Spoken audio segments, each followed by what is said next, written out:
I deployed to Afghanistan in 2012 and 2013. I stepped on an IED, and as a result, I had to amputate. So I am missing my leg from about right here. My ankle used to be down here.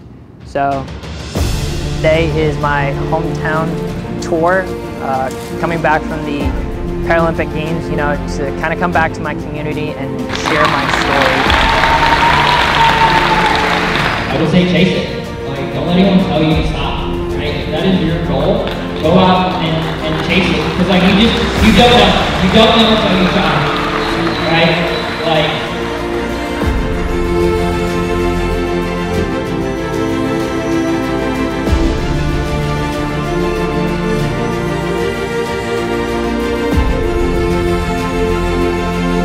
My name is Kevin Công.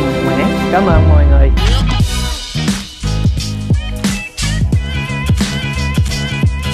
Nhưng mà Khang hỏi khán giả rằng khán giả có biết người nào sống tại thành phố Westminster, học tại trường trung học Westminster và đã trở thành một người Olympian từ Rio cho đến Olympic tại Paris. Và hôm nay Khang sẽ cho khán giả tìm hiểu và gặp một người Việt đã sống tại thành phố Westminster, đã học trường trung học Westminster và là một người đã có mặt tại cái Tế vận hội kỳ vừa qua. Và anh tên là Kevin Nguyễn. Xin khán giả cùng Khang mình tìm hiểu về Kevin Nguyễn nào. Let's go! Thượng sĩ Kevin Nguyễn là một xạ thủ Paralympic quốc tế xuất sắc, là thành viên của chương trình vận động viên đẳng cấp thế giới và đang cộng tác với đơn vị bắn súng của quân đội Hoa Kỳ ở Fort Moore, Georgia. Xuất thân từ thành phố Westminster, California, anh đã tốt nghiệp từ trường trung học Westminster vào năm 2010 và tiếp tục học tập tại trường cao đẳng cộng đồng Golden West. Anh đã được triển khai tới Afghanistan và phục vụ trong chiến dịch. Chỉ 3 tháng sau khi bắt đầu nhiệm vụ, Kevin đã bị một quả IED gắn áp lực đánh trúng trong khi tuần tra bộ. Và đây là câu chuyện của anh Kevin Nguyễn. Yeah, like we have some like alumni dinner for like football coming up actually. Yeah, about bringing back our alumni and showing our students. You just kind of told your life away. You totally do. You blink and also what happens and where's it gone. Yeah, my 9 years of competition shooting has just gone by in a flash.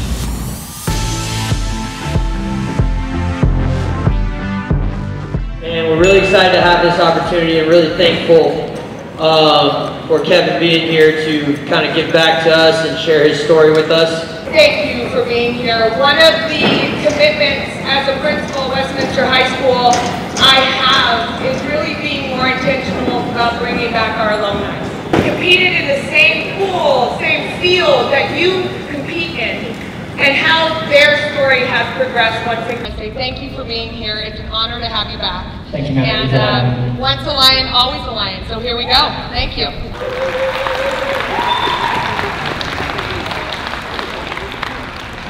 I'm gonna just kind of go through my story and just kind of tell you how I got where I got. I can promise you that I sat in the same seat as you guys, and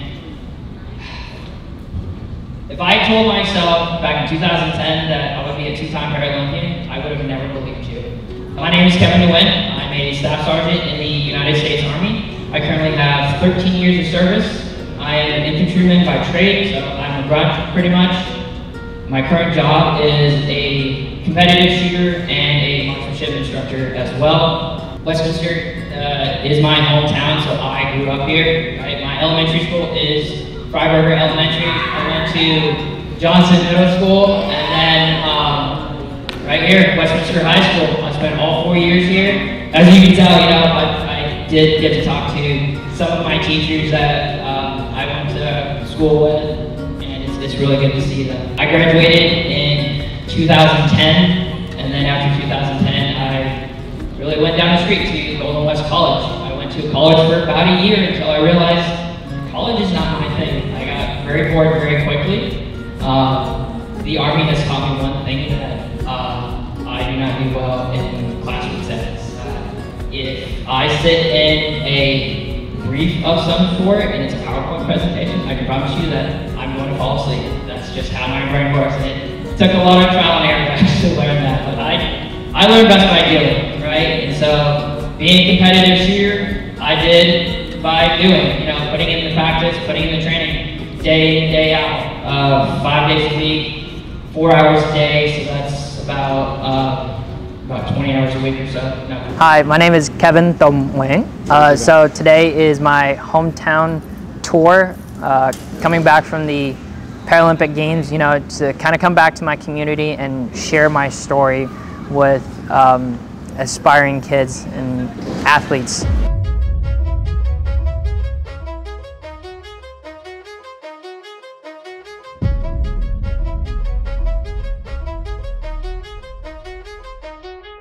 The Olympics have 3 different categories. The Olympics are the top athletes in the world. The Paralympic athletes is the same thing, but they are for people who have physical disabilities, such as myself. I'm missing my leg. I'm a right below the knee amputee. And then there's the Special Olympics, or for those who have cognitive disabilities. And so I'm a 2-time Paralympian. Okay, so Kevin, I know you share the story of how you lost your leg. Yep. Can you say something really quick?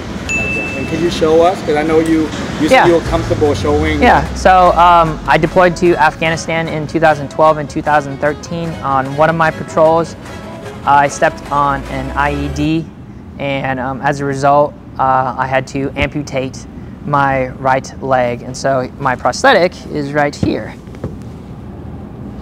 So I am missing my leg from about right here. My ankle used to be down here. So, you know, I would say about an inch below, you know, or an inch above the ankle is where I lost it.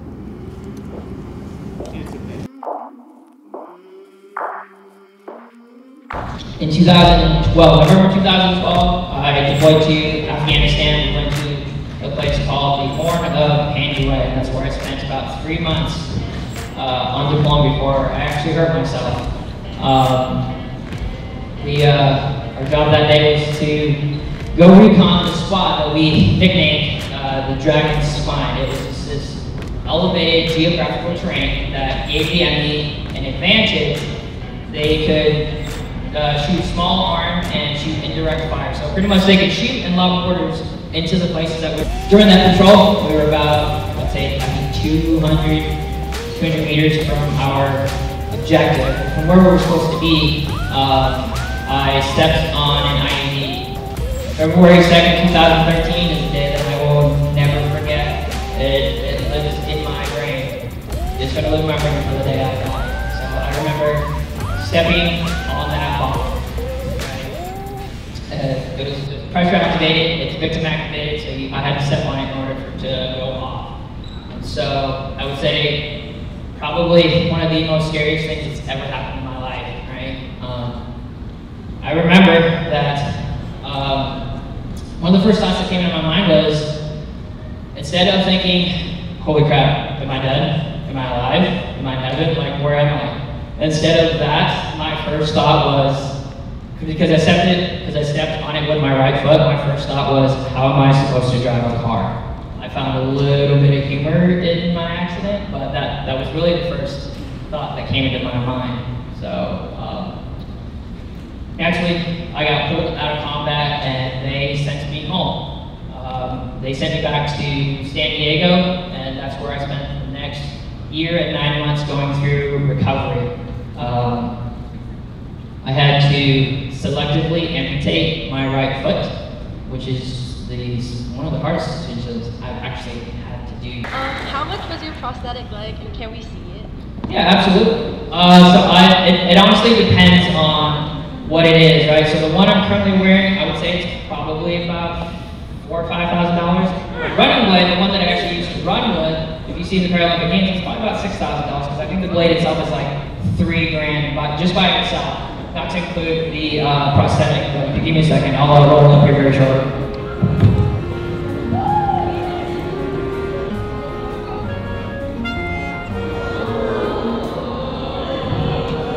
Right, so I worked very hard to not make myself excluded from the rest of the Army, right? Not giving the Army an opportunity to kick me out. So if my teammates are running, guess who's running? If my teammates are doing deadlifts, guess who's deadlifting, right? If we're rocking, guess who's rocking, right? I am no different than you. Hi, I'm Amy Sable, principal at Westminster High School, and today we have the opportunity to welcome back one of our very own Lions, Kevin Nguyen, class of 2010. He's an excellent Paralympian. We're very proud that he chose to come back and speak to our student athletes today about what it takes to get to that next level as an athlete, but also perseverance and how to overcome any obstacles that inevitably we run into throughout life. So today was a great opportunity. Our student athletes thoroughly enjoyed it, and we're very grateful that Kevin decided to come back and share his story with us.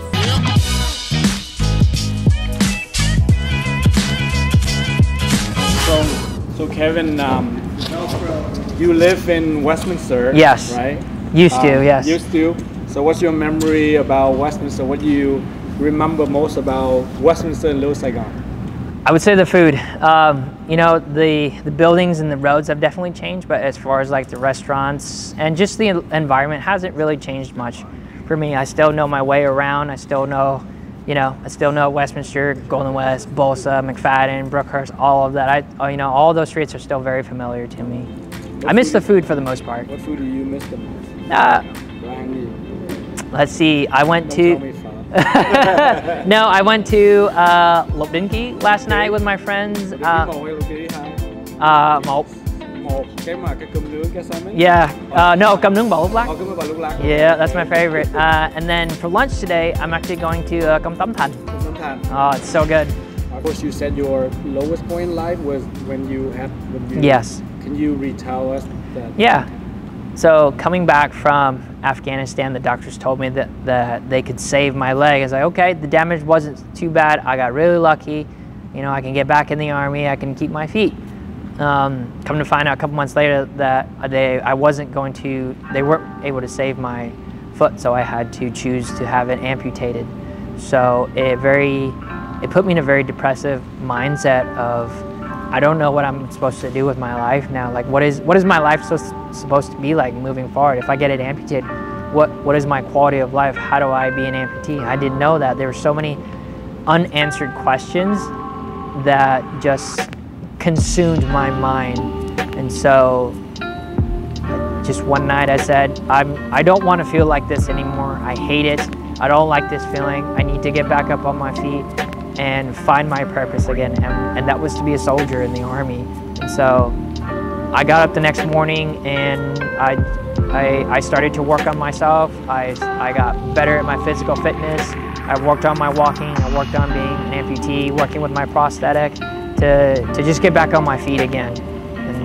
And you know, I pulled myself out after that point, and you know, here I am 10 years later. Any last word for the high school student or younger generation?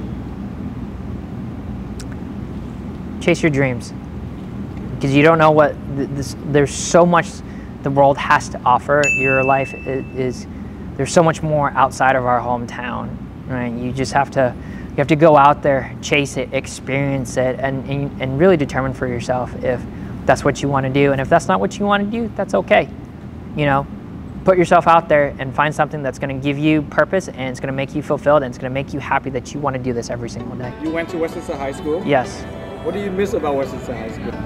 You know, I don't know if I really miss anything here. I think the teachers, I really enjoyed my time with, you know, just hanging out with the teachers, and just some of the memories I've created here with my water polo and swim teammates. Doing with being a Paralympic. Yep. How does that benefit you? It's taught me a lot of resiliency and discipline, and that if I work hard at a goal that I want to achieve, I know that I will get there, and not let failure bring me down. Failures are designed to make us better. It's supposed to be a learning opportunity so that it'll help us get to where we need to go. So I'm sure not many people have an opportunity to be an Olympic, yeah, or even train for the Olympic. How does that happen? Well, for starters, you need to pick a sport, an Olympic sport. Start training and work your way up to the national team. I believe there's like 30 plus sports, I believe. and find the one that you want to be good at and make the national team. Find out where their organization is at, go to those national competitions so that you can be on the national team, to travel overseas and start, you know, gaining rank overseas, and, you know, go to their Olympic trials, right? Because 3 years you're working to make the Olympic team, right? And then the year prior, or the year of the Olympic Games, you want to go to those trial events in hopes that you will make that Olympic team. But it takes a lot of time, a lot of sacrifice, and a lot of dedication to get there. Sacrifice is the biggest one. You sacrifice a lot of your time. And I know for me, I've sacrificed a lot of time with not only myself, but like family as well, you know, to get where I need to go. But having that family support means the world to me, because my wife and my son have supported me this last year to help me get where I need to go, and I am forever grateful that, you know, they were there cheering for me in Paris. You know, like I said you know, during my speech, it was just an opportunity that I was afforded. It's like, hey, do you like to shoot guns? Do you like to compete? It's like, yeah. It was just an opportunity that fell in my lap, and I rolled with it. I took it, and I did the best with what I had, and 9 years later, here I am, two-time Paralympian. It was just an opportunity. I said, let's make the best of it, and I did.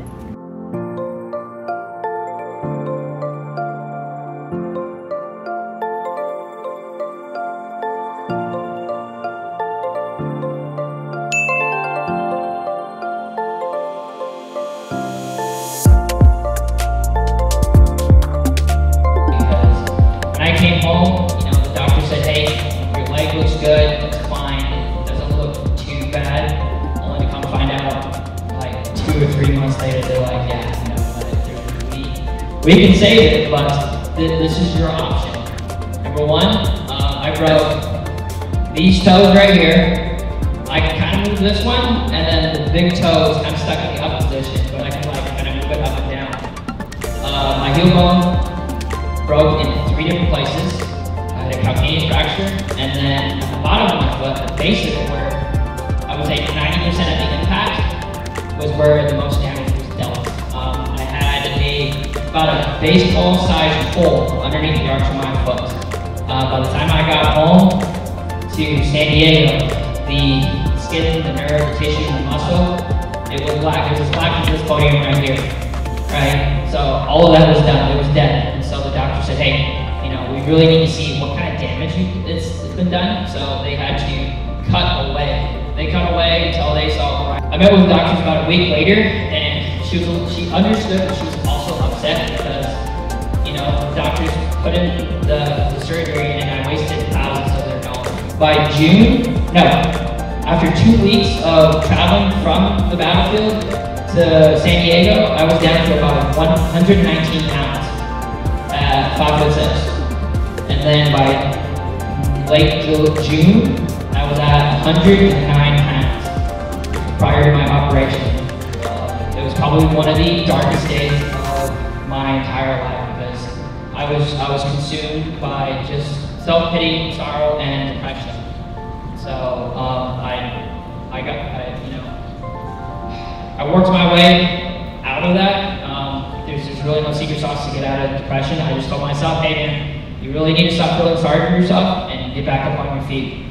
When I said that, it was about 8 o'clock at night and nothing was open. So I was like, okay, first thing tomorrow morning. And I did. I woke up the very next morning, I went to formation, and I went to go work out. And then after that, I worked my So in 2016, I actually met some Vietnamese competitive shooters. They were pistol shooters. I think there was like 3 or 4 of them at the time. And it put me in a very depressive mindset of, I don't know what I'm supposed to do with my life now. Like, what is my life supposed to be like moving forward if I get it amputated?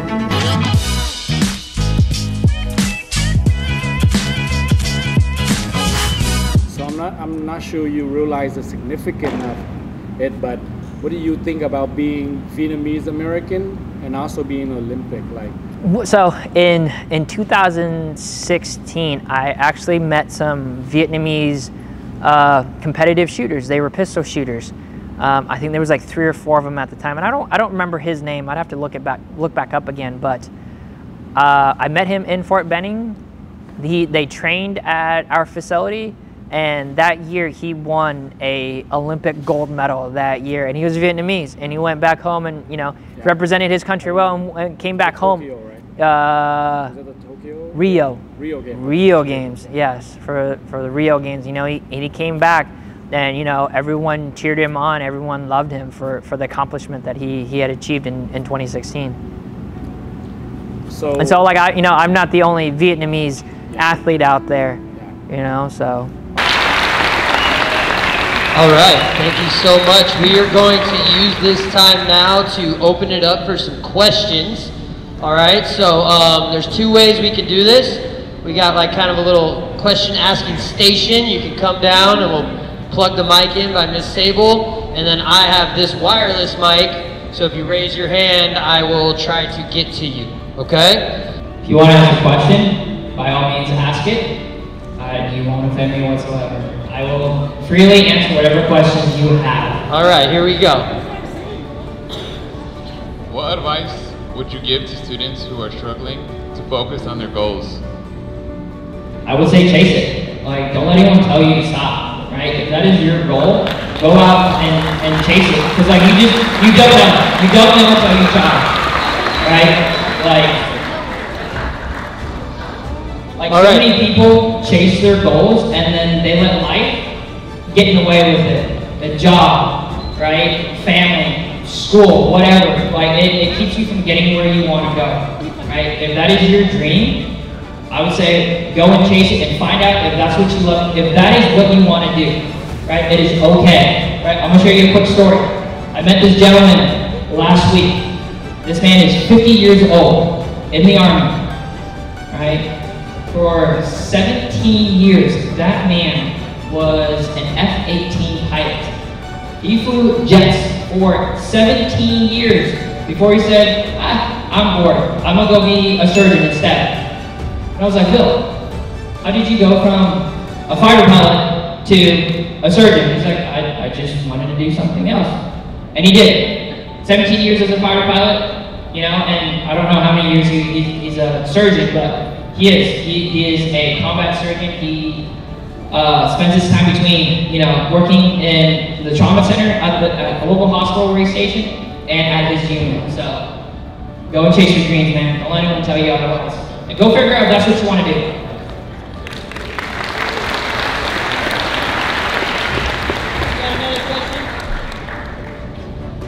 How did you stay motivated when facing setbacks or challenges while pursuing your goals? Yeah, like, can you be, so, I'm gonna extend that question, right? Can you be a little bit more specific, right? I've had a lot of challenges in my life, like through my recovery or as a competitive shooter. How about your leg? There's really no secret sauce, I just, like, for the first year, the Army was my entire career. I love that job. There was nothing else I wanted to do.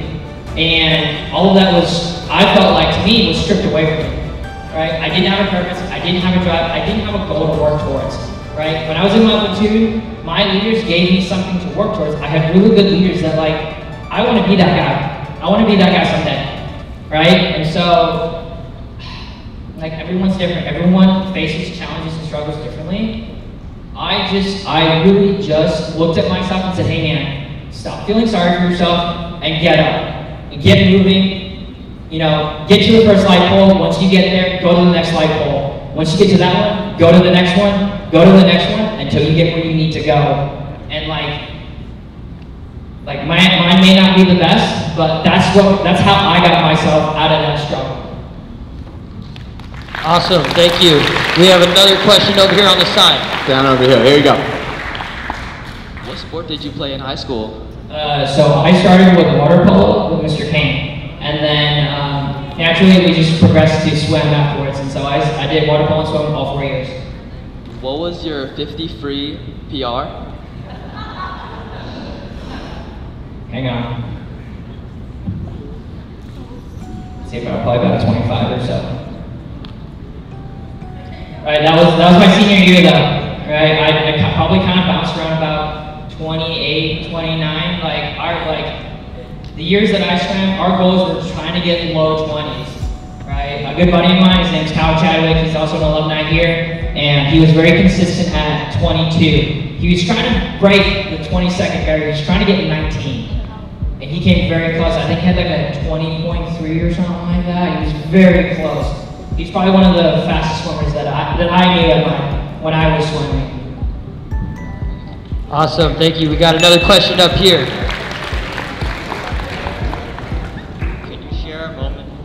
Can you share a moment when you felt like giving up and how you pushed through it? Tokyo. I competed so poorly and so badly that I contemplated whether I wanted to continue or not. Right? Competing at the games is by far the largest stage that you are ever going to compete at. There is no training, there's no environment besides the game stuff that you can actually replicate at home. There's no way you can't replicate that.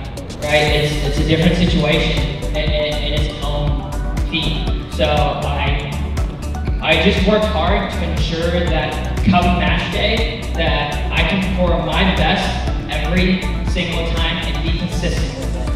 And so that was my goal for Paris, is to be consistent, right? A good mentor of mine, his name is Mr. Jack Ryder. He's a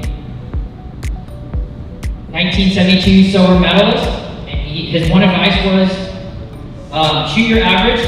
Don't expect yourself to to shoot higher if you're not already doing it, at home, right? Because if you set your bars really high and you fall short of that, you're just gonna come crashing down. So I really worked hard to raise my average.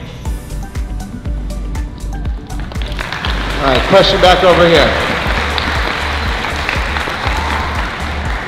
How much was your prosthetic leg, and can we see it? Yeah, absolutely.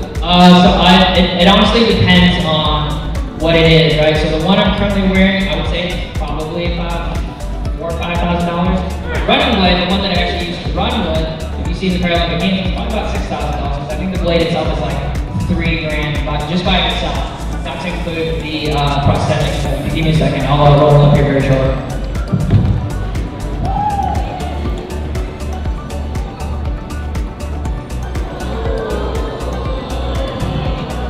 Right, so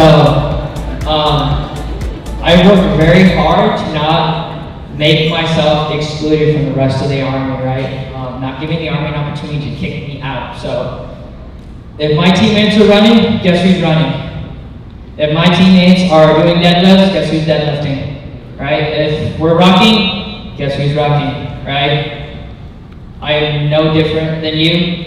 I'm going to do my very best to meet the standard just like everybody else. The only difference is I'm going to have to work a little bit harder than everybody else. And so that's what I got to do. Man, that is so cool. Thank you so much. We have another question right here in the front.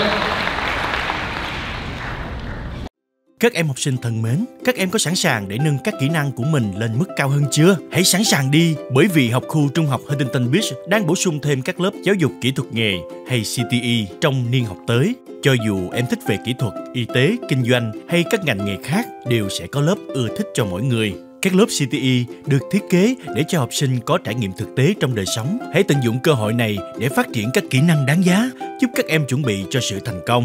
Các lớp CTE sẽ khác nhau tùy vào các trường trong học khu. Em nhớ hỏi chuyên gia hướng dẫn của mình để xem các lớp nào được dạy ở trường em. Đừng bỏ mất cơ hội này để khám phá về các đam mê và tiềm năng của mình.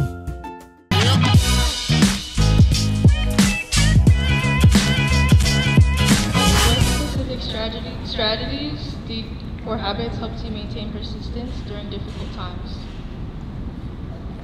Honestly, just be consistent, right? Like, if it works, don't change it just to change something. Like, for me, when I first started competing, it was, I would change a lot of things. I would change my position a lot. I'd make a lot of changes just to make a change because it just wasn't working, right? I found what worked and then kept it that way. Only made changes if it was going to prove beneficial for me in the long run. If I made a change and it kind of worked for the moment, but it didn't work the next day, I'm putting it back. All right? Because if it worked the day before, there's no reason why it can't work the very next day. Right? So just be consistent and trust yourself. All right, back over here. How did you balance your short-term obstacles with your long-term goals? I had really good examples. I have a really solid team, right? On our competition team, we have 1, 2, 3, 4, 5. We have 5 Olympians in our office. Sarah McPhail is a 3-time Olympian. Saigon, she's a 2-time Olympian and a Paris silver medalist.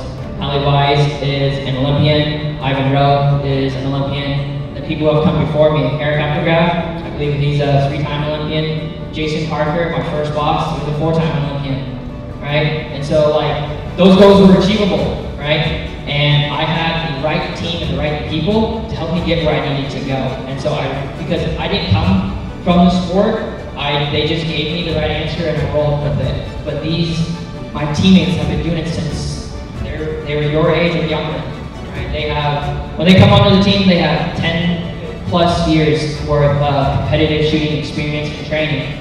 I'm learning this for the very first time. And so I really lean heavily on my teammates. Right? It's like, hey, I'm trying to get to here. How do I get there? It's like, okay, what are you doing right now? Okay, that sounds good. Let's tailor that a little bit. Let's make some changes so it pushes you in the right direction. So I had really good teammates to really lean on to help me get where I need to go. And their work ethic is by far one of the best things about being on that team is that when you think you're doing good, your teammates are doing a little bit better. So like their work ethic definitely bled out on me. So like anytime that I was like slacking, I would look to them and be like, man, I'm a little slacking today. I need to get in some extra reps. So I hope that helps. Awesome, thank you. All right, I know a lot of you guys are trying to flag me down for questions, but we only probably have time for one more. So here we go. Have you met any really famous like Olympian championships, and if so, who's your favorite?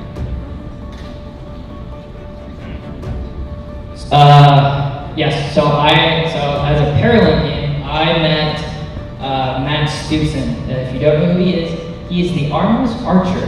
He was born without arms. He's a world championship in para archery, and recently he's actually a Paralympic gold medalist in archery. He's probably one of the nicest dudes I've ever met. Funny stories, I actually met him in Tokyo in the laundry room. We were dropping off laundry, and I met him. I'd kind of been following him for a little while, but it just by happenstance I ran into him, and he's a pretty cool dude. So, but like as far as like Paralympians, you know, us in the Open Olympics, we don't really like mingle together. So, you know, some of the famous people are going to be Paralympic athletes. But, you know, we train at the same spot as everybody else. Like in 2016, apparently Michael Phelps spent a week before he went out to Rio and won all those medals. You know, so it just depends.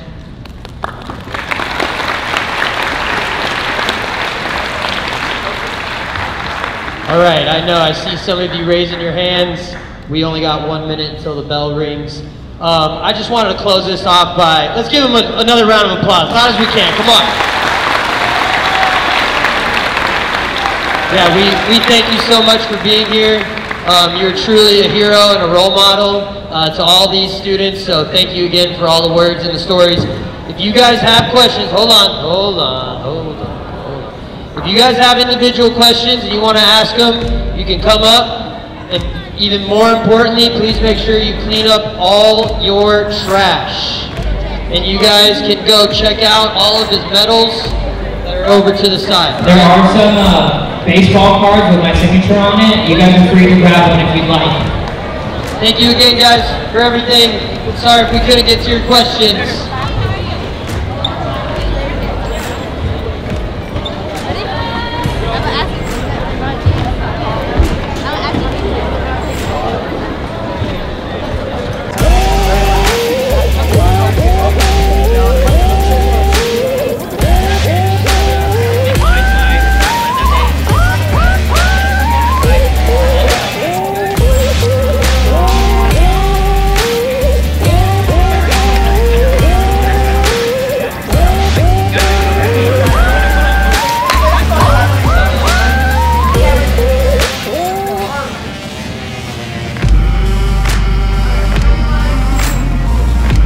Cảm ơn mọi người đã coi chương trình trên đài LittleSaigon TV.